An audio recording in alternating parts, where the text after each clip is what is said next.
It's devastating, absolutely devastating, because every single one of those huge numbers of people we see have crushing stories. Many of these people have been sheltering in freezing basements without enough food, some of them without medicines for days. They've been listening to intermittent or heavy shelling, trying to keep their children's morale up, trying to keep their own morale up without knowing when they can leave and where it's safe to leave and where they can go. So there's some amazing stories of resilience, but it's also just on a human level absolutely devastating, and the conditions for those people are getting ever worse. There are more and more people on the roads to borders with Romania, Hungary, Poland, Slovakia, Moldova, which are becoming saturated. And so there are not enough places for people to sleep. There's some great, solidarity networks put in place trying to find people shelter and warmth and enough for them to eat. But it's getting very, very crowded on the roads out there. These people are facing very, very long journeys once they manage to escape from shelling zones or places under fire, with horrific stories and pictures on their cell phones, and you can just see that the trauma there. But then they've got a very, very, very long trek to the borders. There are many checkpoints set up outside the cities which take hours to get through, with Ukrainian security forces and volunteers searching for anyone they might think be suspicious or fighting for the Russians or a danger in any way. So it takes hours to get into these cities. And there's often panic in the queues into the cities, people worried that there could be an attack.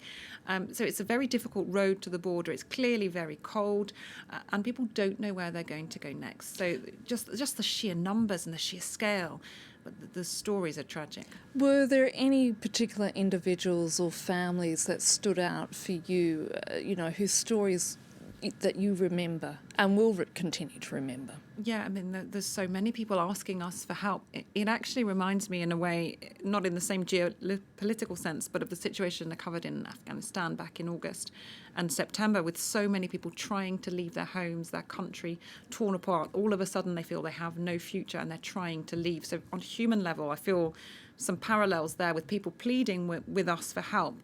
One woman came up to us into the street when we were in the city of Vinnytsia, and her family were left behind in Mariupol under siege, and she hadn't had any news of them, her elderly mother, for 48 hours because the communication lines were down, and her mother was in a basement with no heating and no food, and she needed medicine. And this woman was trying desperately to find out how she could get news and what these humanitarian corridors might lead to. And she didn't trust, by the way, the option of the humanitarian corridors that were being negotiated with the Russians, saying she thought that they would come under fire. And of course, there have been massive security concerns, and those plans for a humanitarian corridor out of Mariupol have been shelved several times because, well, there was violence, there was shelling. And what do you say to people who stand there in the street with their young children, who've left their husbands behind, who've left their elderly parents behind, and just there's nothing comforting you can say to them, and there's nothing that can make the situation any better, and they think that they may never see their families again. And you were also at Zaporizhia, which of course is home to Europe's largest nuclear power plant, now in the hands of the Russians. How dangerous is that situation?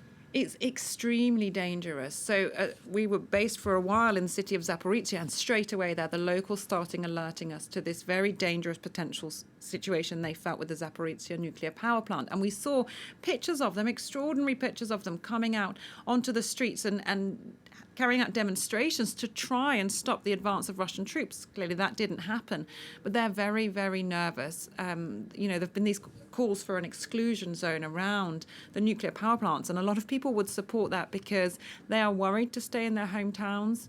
Yet some of them have no choice, they have nowhere else to go.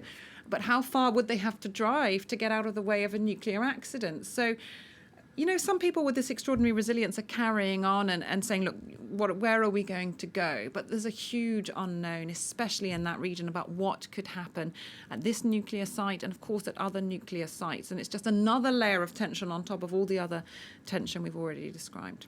Catherine Norris-Trent, thank you so much.